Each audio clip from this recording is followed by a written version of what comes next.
Hello class.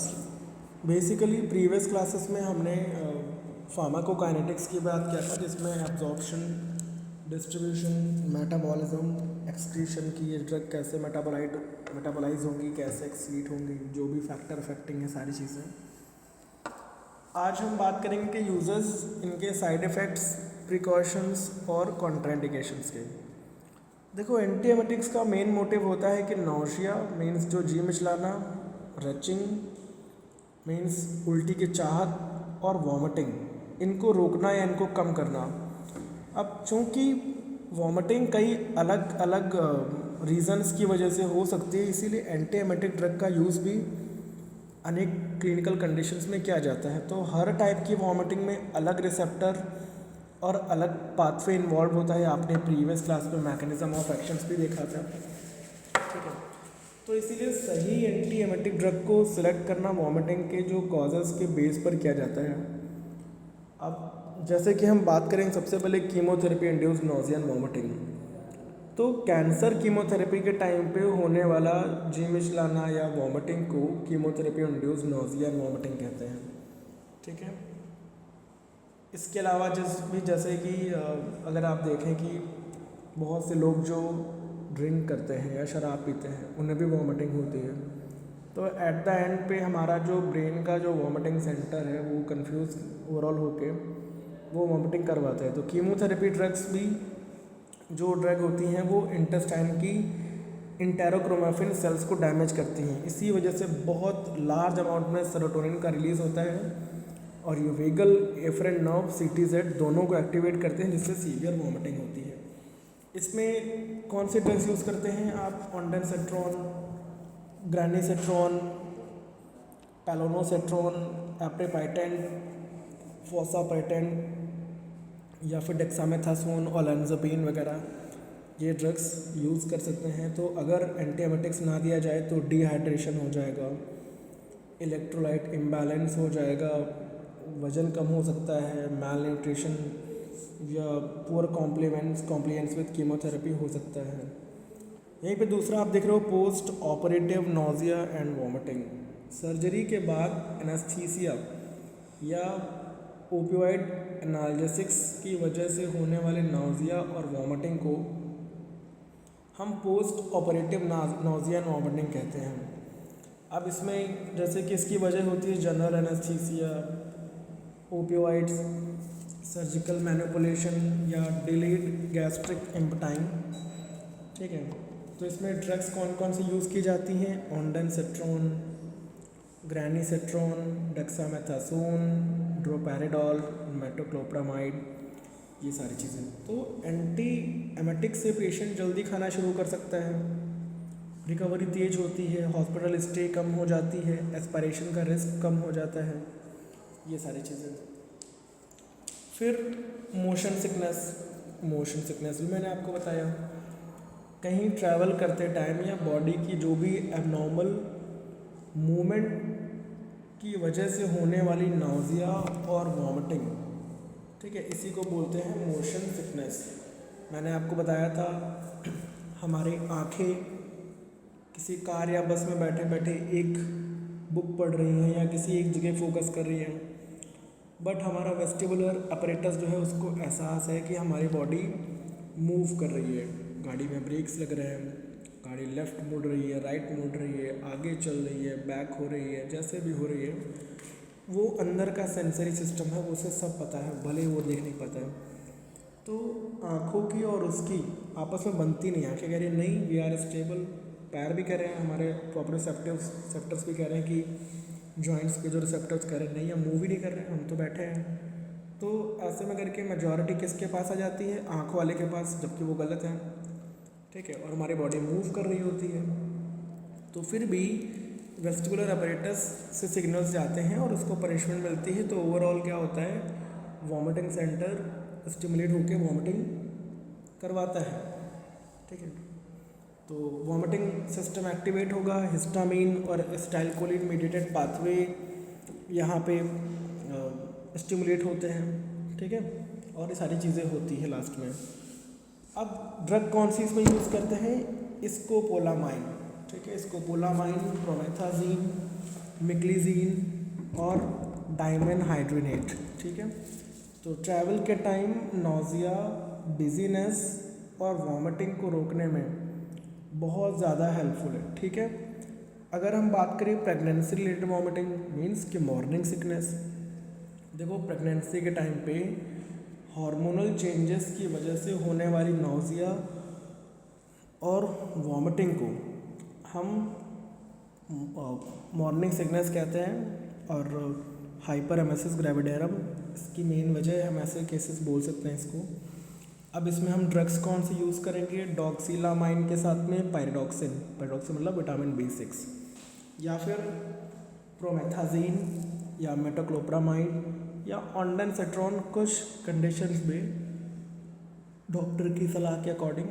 इसके अलावा clinical importance क्या है कि मैटरनल डिहाइड्रेशन को रोकिए, वेट लॉस कम करिए, हाइपर एमेसिस ग्रेविडेरम को रोकिए जैसे भी करके, ठीक है। इसके अलावा ड्रग इंड्यूस वॉमिटिंग अभी थोड़ी देर पहले ही बताया, कुछ मेडिसिन नोजिया और वॉमिटिंग कर सकते हैं, ओपियोइड, डिजॉक्सिन, एंटीबायोटिक, आयरन के प्रिपरेशंस या लीवोडोपा, ये सारी चीज़ें। तो जो ड्रग्स कौन से यूज़ करेंगे इसमें हम मेटोक्लोप्रामाइड, डोमपेरिडोन, ऑन्डेनसेट्रॉन।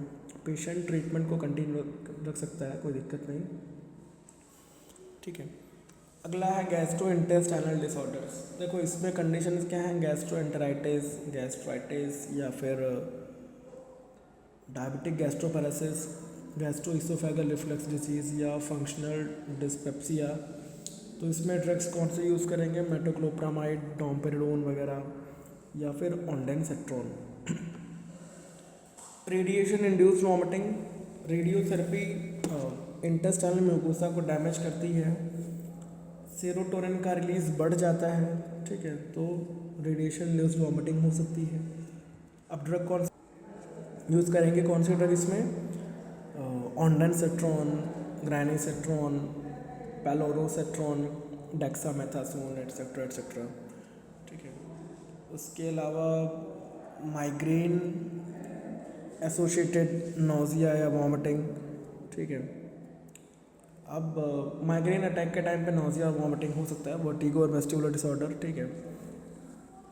तो इसमें भी मेटोक्लोप्रामाइड, प्रोक्लोरपेराजीन या डोमपेरिडोन वगैरह यूज़ कर सकते हैं, ठीक है। वर्टिगो में मैनियर्स डिजीज़, वेस्टिबुलर न्यूराइटिस या लेबरेंथाइटिस हो सकता है, तो इसके लिए हम मिक्लिजीन, प्रोमेथाजीन, डायमन हाइड्रोनेट, स्कोपोलामाइन, ये सारी चीज़ें यूज़ कर सकते हैं। तो ओवरऑल क्लिनिकल इंपॉर्टेंस कि वर्टिगो कम होता है, मोशन इंड्यूस नोजिया कम होती है, ये सारी चीज़ें, ठीक है। अभी हम बात करेंगे साइड इफ़ेक्ट्स। अब साइड इफ़ेक्ट्स में यहाँ पे कई सारे आपको यहाँ पे देखेंगे, ठीक है, बट हम पहला बात करेंगे सेडेशन और ड्राउजीनेस। सेडेशन का मतलब है बहुत ज़्यादा नींद आना या फिर अलर्टनेस कम होना। तो मेनली देखो क्या होता है, क्यों होता है ये, H1 एंटीहिस्टामिन्स या फिर फिनोथायाजीन्स या बेंजोडायज़ेपिन्स सीएनएस डिप्रेशन को क्रिएट करती हैं। तो यहाँ पे स्लीपीनेस या कंसंट्रेशन का कम हो जाना, फटीग या रिएक्शन टाइम स्लो हो जाना, ये सारी चीज़ें इसमें क्लिनिकल फीचर्स हो सकते हैं, ठीक है। उसके अलावा एक्स्ट्रा पिरामिडल सिम्टम, देखो एक्स्ट्रा पिरामिडल सिम्टम्स ऐसे मूवमेंट डिसऑर्डर्स हैं जो मेनली डोपामाइन रिसेप्टर ब्लॉकेट की वजह से जो हमारा बेसल गैंग्लिया है इसमें डोपामाइन की एक्टिविटी कम होने से होते हैं। तो ये स्पेशली मेटोक्लोप्रामाइड, प्रोक्लोरपेराजीन और क्लोरप्रोमाजीन जैसे ड्रग्स से हो सकते हैं। तो types of extra pyramidal symptom जैसे कि एक्यूट डिस्टोनिया, अचानक से मसल स्पाज्म, जैसे कि नेक ट्विस्टिंग या टंग प्रोट्रूजन, ज़बान का बाहर आना, आई डेविएशन जिसको ऑक्यूलोगैरिक क्राइसिस बोलते हैं। अकाथीसिया, अकाथीसिया का मतलब पेशेंट एक जगह बैठ नहीं पाता, लगातार मूवमेंट करने की उसकी इच्छा होती है, इसको बोलते हैं अकाथीसिया। या फिर पार्किंसनिज्म, देखो पार्किंसन डिजीज़ जैसे सिम्टम की ट्रेमोर, ट्रेमोर का मतलब होता है हाथों का कांपना, रिजिडिटी, ऐंठन या ब्रेडिकाइनेसिया, ठीक है। काइनेसिया का मतलब होता है मूवमेंट, और ब्रेडिकाइनेसिया मतलब कि ब्रेडी का मतलब स्लो, चाल धीमी हो जाना, ठीक है। इसके अलावा टार्डिव डिस्काइनेसिया, लंबे समय तक ड्रग लेने पर लिप स्मैकिंग। आपने देखा होगा बहुत लोग अपनी लिप के साथ में कुछ अदर एक्टिविटीज़ करते हुए मिलते हैं, टंग मूवमेंट, फेशियल ग्रमेसिंग, ठीक है, रामदेव जी जैसे हैं, तो हो सकते हैं ऐसे, ठीक है। तो ये चीज़ें आ सकती हैं। डायरिया और कॉन्स्टिपेशन की बात करें, कुछ एंटीएमेटिक्स इंटेस्टाइनल मोटिलिटी को चेंज कर सकती हैं, जैसे ऑन्डानसेट्रॉन कॉन्स्टिपेशन बढ़ा सकती है, मेटोक्लोप्रामाइड कभी कभी डायरिया, ठीक है। हेडेक और डिजीनेस की भी बात कर ले तो स्पेशली ऑन्डानसेट्रॉन और गैनीसेट्रॉन, ये नॉर्मल एडवर्स इफेक्ट हैं इनके, हेडेक और डिजीनेस।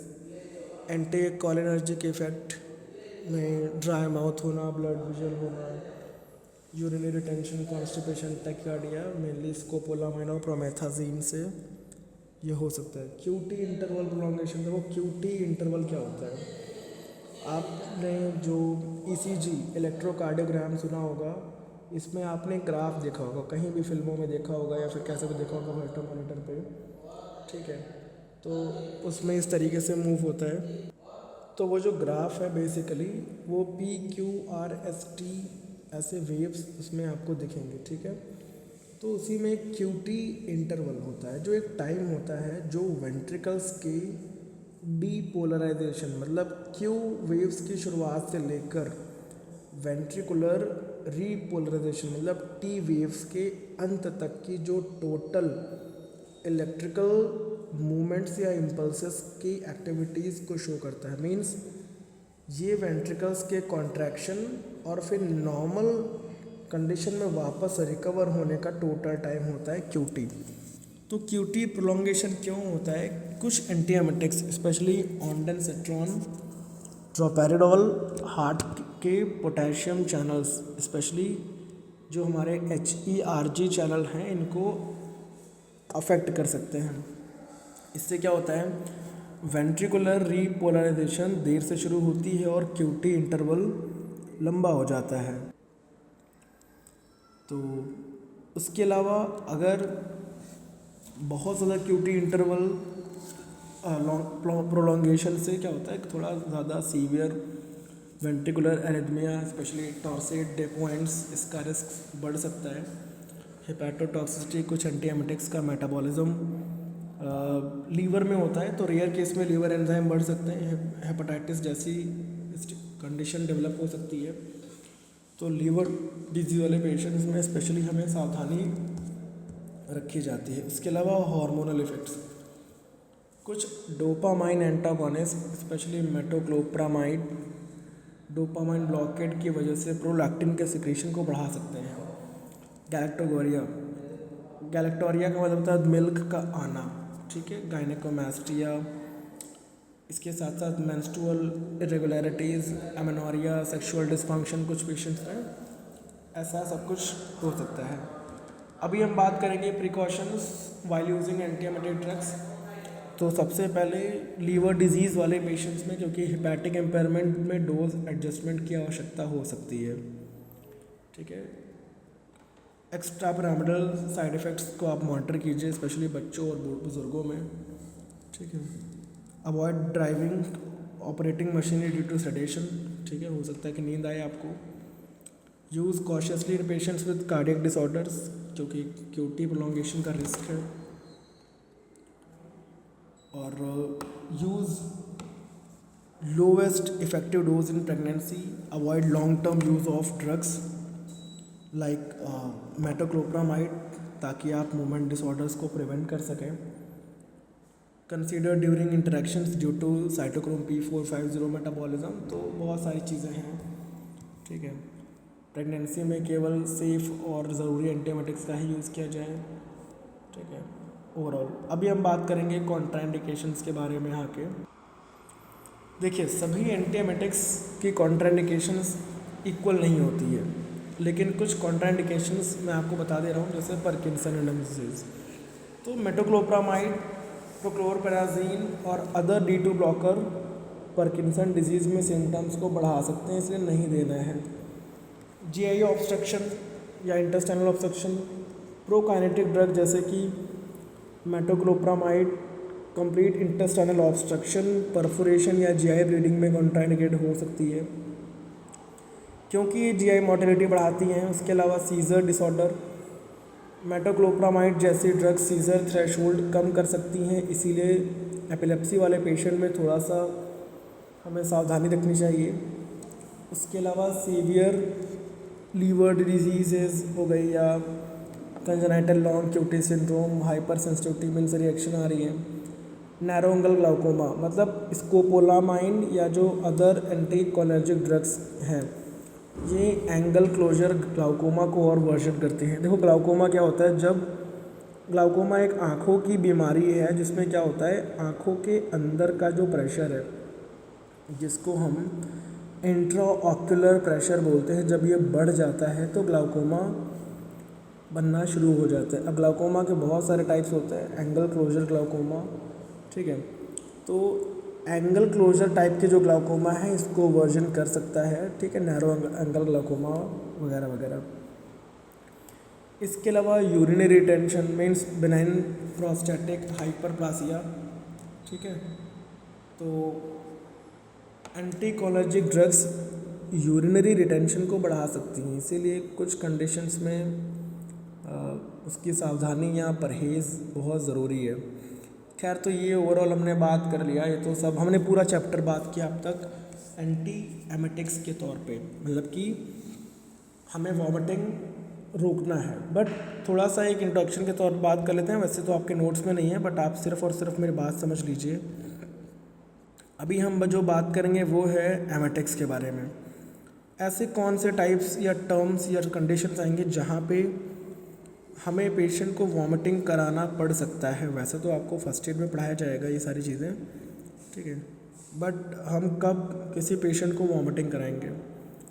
देखो एमेटिक्स वो ड्रग्स या वो सब्सटेंसेस होते हैं जो वॉमिटिक्स या एमएसएस को जानबूझकर मीन्स इंटेंशनली हम करवाते हैं। दूसरे शब्दों में ये ऐसी दवाइयाँ हैं जो वॉमिटिंग सेंटर या सीटीजेड को स्टिमुलेट करके या हमारे अदर स्टमक की म्यूकोसा को इरिटेट करके गैस्ट्रिक कंटेंट्स को माउथ के थ्रू बाहर निकलवाती हैं, ठीक है।